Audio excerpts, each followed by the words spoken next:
This bond includes $5 million for the redevelopment of contaminated industrial sites, also known as brownfields.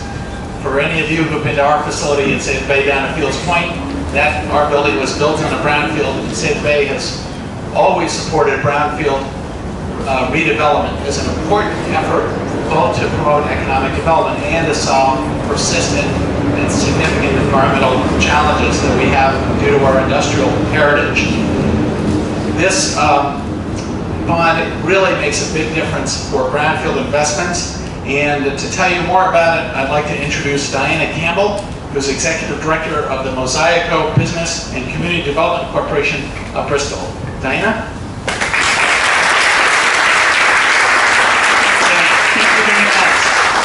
Good morning, everyone, and thank you for this invitation to share our story of the rehabilitation of the historic Bristol Industrial Park on Wood Street, which is the poorest neighborhood in Bristol, Rhode Island.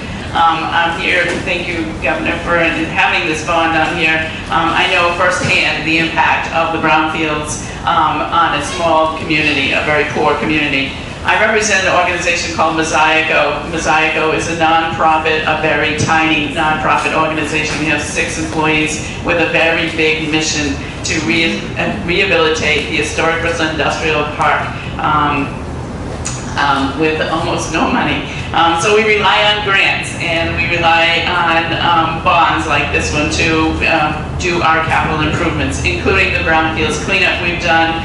We have received, fortunately, 2 DEM bonds as a result of previous bond questions, and an EPA bond.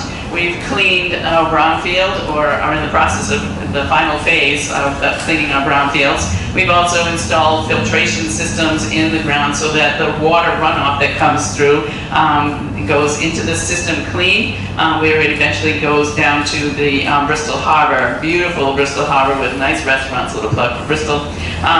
So that's a direct result. We've got these great new parking lots. The Bristol Industrial Park for so many years has been an eyesore in the neighborhood. It is the poorest neighborhood in Bristol. It has been a tremendous eyesore, and the parking lots are terrible. The buildings are falling down, or were falling down, and this has been able to restore that to something that's beautiful, something that the community and the neighborhood can feel proud of. That is the result of this, and it has really had an incredible impact on the neighborhood. There's a new pride in the neighborhood for its appearance. It's bringing new people, especially new young leaders in the community. Rather than leaving Bristol, they're staying, and they're saying, let's fix the place up. This is our home. We want to be proud of it again, and that's what they're doing. They're getting together to apply for their own grants to do streetscape improvements. We've gotten 2 of those so far, and we've been able to put in new bike racks and new trash bins and recycle bins and other things. The indirect impact of that beautification of this is that people are starting to come to the neighborhood where most people shunned or didn't feel safe to go to. And so now the local ethnic restaurants and the local grocery stores and the retail stores are starting to come back. They're fixing up themselves, and there are people who are actually, they're able to make enough money and survive. And the town, that neighborhood is experiencing a new vitality, a new renaissance, if you will. Those new leaders, the young leaders, are also working at fixing up homes in the neighborhood and doing other things that will transform. I heard transformation earlier today. That is the theme of the brownfields of this bond. It can truly transform poor communities. It can transform your community. So this is the kind of thing that has happened in Bristol. And I want to just put in a plug, because I understand there's education money in here. I'm a member of the Bristol Warren School Committee, and I know firsthand that in addition to cleaning up the brownfields and the buildings in the neighborhoods, educating the people who are in those communities also improves and transforms them into new vital places where people can live and work and play and do business. So I encourage everyone. So thank you, Governor Raimondo, for putting this bond, and for the legislature for passing her budget. And I encourage everyone, because the transformation that's happened in Bristol, in the poorest neighborhood, can happen in your community, can happen in your town. And when the voters vote to do this, they're voting for themselves. And so I encourage all of that. Thank you very much.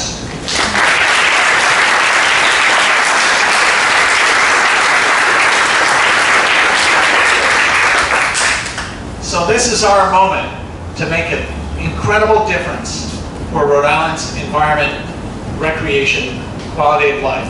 This bond is a big deal. And in closing, I want to thank the governor again for her leadership. I want to thank the General Assembly for acting on her initiative and putting this before the voters. I want to thank the mayor for his leadership. And I want to thank, probably most of all, the 75, 80 organizations that came together to make this bond a priority. Because I think it's been said earlier today, working together we can achieve great things. So I would ask you all to tell your friends and family and anyone you know, first vote on November 6th, and second, vote yes on question 3. Thank you.